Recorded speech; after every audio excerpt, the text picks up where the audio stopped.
Hi everyone, Master Teacher Holly Holland here with another in our series of One Healthy Movement at a Time, exercises designed to help us overcome osteopenia and osteoporosis.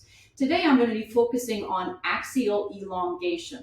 What that means is that I'm trying to stretch my spine. I want to try to regain the height that gravity and just everyday living tends to diminish. That's very important for us in posture and balance and support.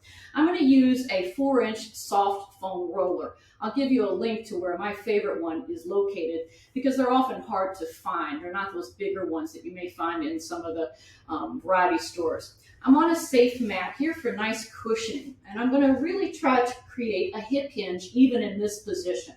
So I'm lying down along the length of the mat and then bringing my legs forward, hinging from my hips. Now our hips are here where the leg bone attaches here to the acetabulum, not the pelvis, which is at your natural waist. We want to stabilize that. I'm going to come down on my forearm for stability, but also because it helps me weight bear there and create some resistance into my bones.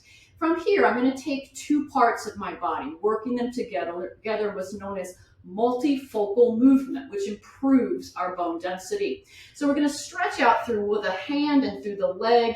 And in the meantime, I'm also getting some really good work across the rib cage here. Feels so good. Let's try it again.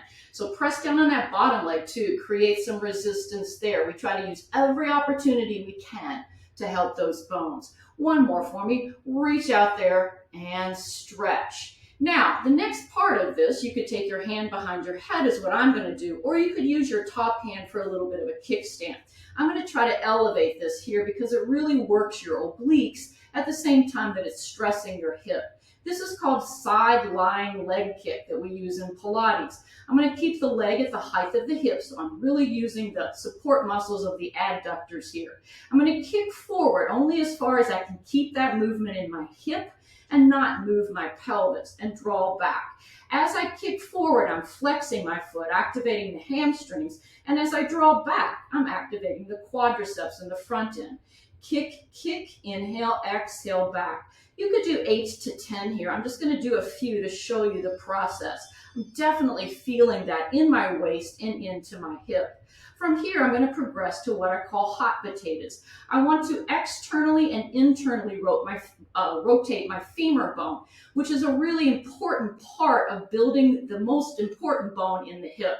So I'm going to lift from the hip, tap my heel forward, stressing the heel and the hip, and then reaching it back. Tap forward. You can see that I'm lifting from the hip and stabilizing from the pelvis. It's much harder than it looks. I'll do that 2 more times. Forward and back. Forward and back. Now I'm going to internally rotate, much more challenging for me. Try really hard to not let your ankle do the work of the hip. You have to lift and stretch it. Tap forward and back. Let's do it 2 more times. I'm not very good at counting. Sometimes it works in our favor, sometimes not. And then release. Whew, definitely feeling that.